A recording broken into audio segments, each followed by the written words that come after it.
The clock ticks. Something's coming. Can you feel it? Well, if you can't, you might be dead already.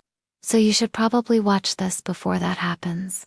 Or, if you just want to join us for another installment of scary stories told in the dark, then by all means, make yourself comfortable. Just don't touch anything.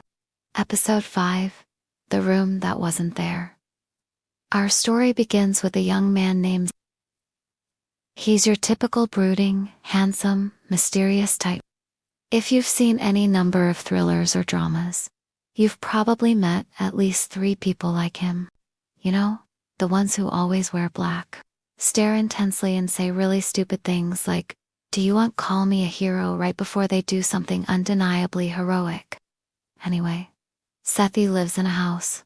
Not an exciting one either, which is why we're going to refer to it simply as the house for the duration of this story. We hope you understand.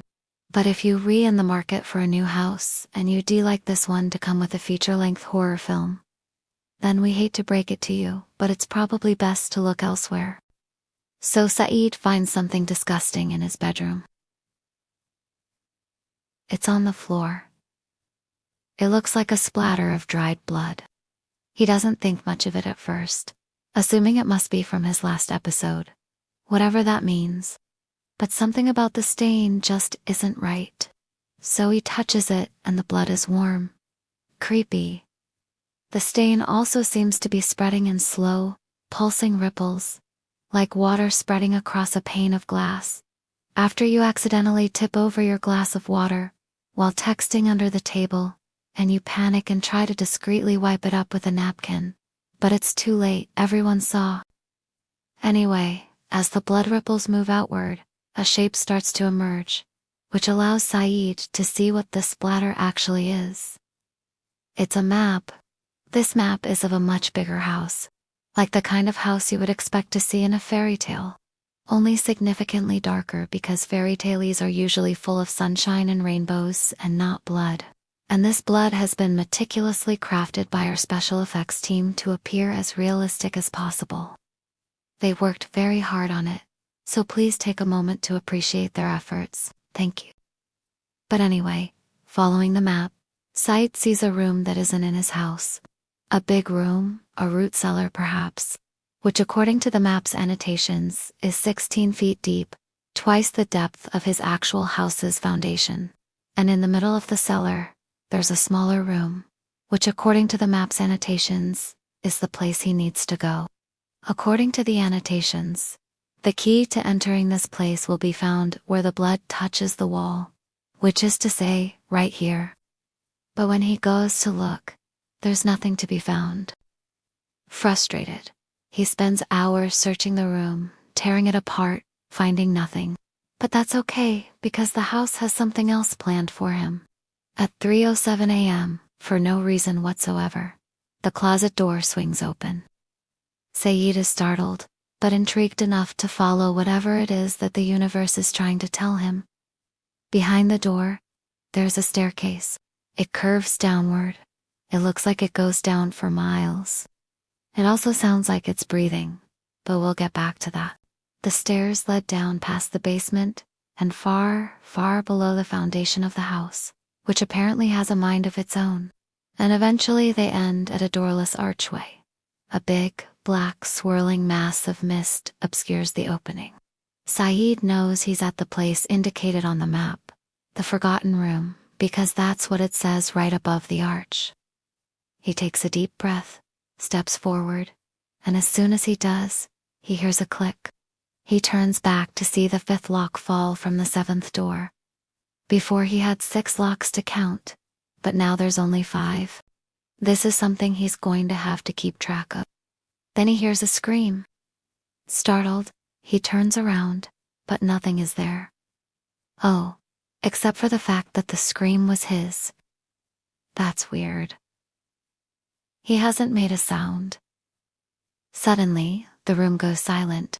The only sound is the distant dripping of water. He steps cautiously into the Forgotten Room and gets his bearings. It's circular. There aren't any windows. There isn't even a door. But there is a pedestal in the center holding a jar filled with teeth. Teeth like yours, maybe, unless you haven't got any teeth. In which case, well, hopefully you still have a jaw, I guess. Anyway, the walls are covered in drawings of a man split in two. On one side, there's the man's normal face. On the other side, there's the man's decayed corpse. Between them is a screaming mouth, as if the man is torn between his humanity and the putrid blackness that threatens to consume him. And then on the floor, etched in blood, these words: I left to survive. I remained to rot. Then the jar on the pedestal begins to shake violently. It's as if something inside wants out. As the shaking intensifies, the air grows heavy, colder, and the room begins to darken. As the light fades, the shadows deepen, twisting into monstrous shapes that scuttle along the walls.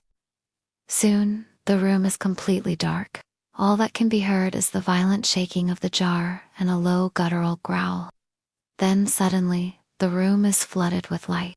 As the brightness overwhelms, a single word screams from the jar. Help, it says. The figure in the painting seems to reach out to Saeed, begging for his assistance. But as quickly as it appeared, the light is gone. The room is plunged back into darkness and the growling resumes. But now it's coming from within the walls. The sound of claws scrabbling against wood and stone echoes around him. Terror grips Saeed and he turns to flee.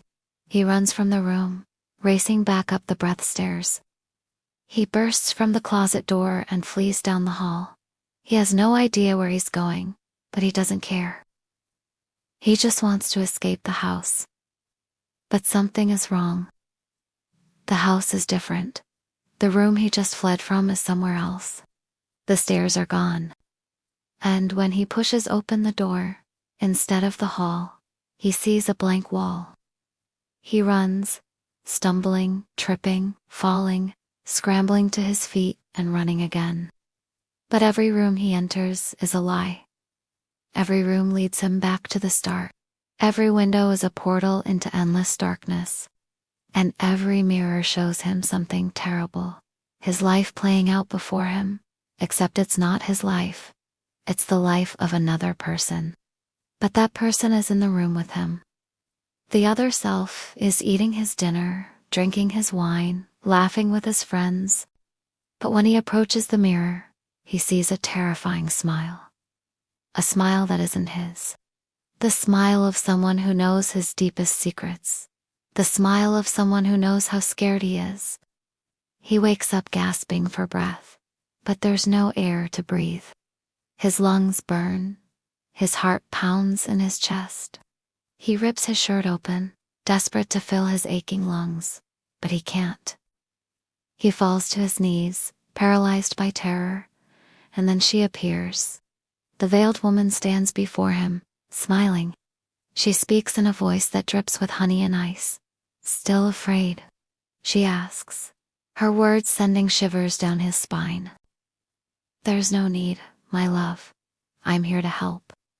With that, she extends a gloved hand towards him, her fingers brushing his cheek. He recoils as a searing cold burns his skin. You forget, she whispers, leaning close. I am you, and you are me. The next morning, his arms itch. He rolls up his sleeves, revealing thin black threads beneath his skin. They squirm. He screams and claws at them, but they only seem to grow longer, coiling around his veins like a nest of vipers. They spread faster the more he fights. Panicked, he stumbles to the mirror and his reflection smiles back, winking. And then he hears the voice behind him. You're almost ready. He whirls around, but there's no one there. Only the clock ticking away the seconds until the locks fall from the 7th door. Now, to be clear, if you find yourself in this situation, there's really only one thing to do. Rip off all your clothes, smear them on the walls and wait for the police to arrive. Now, thanks to the magic of cinematic storytelling, we won't have to watch Sadim do that, but please, dear audience, If you find yourself trapped in a liminal space with a mysterious veiled woman, this is your best course of action. As the final lock falls, a crack spreads across the mirror behind him, widening until it forms a gaping hole. The veiled woman beckons with a smile, stepping through the mirror. "Come," she says. "It's time to go home." And with that, she disappears into the darkness, leaving Saeed alone in the dusty old house, with nothing but the sound of his own breathing and the tick-tock of the ever-present clock, waiting for whatever comes next. But whatever that is, we won't be here to see it. We've run out of time. But hey, if you stick around until the very end, maybe, just maybe, we'll share one last horrifying glimpse into the depths of Saeed's despair. And if you're willing to risk it all for a little more horror, then click here to continue the nightmare. Or if you want to tell us what you thought of this story, then click here.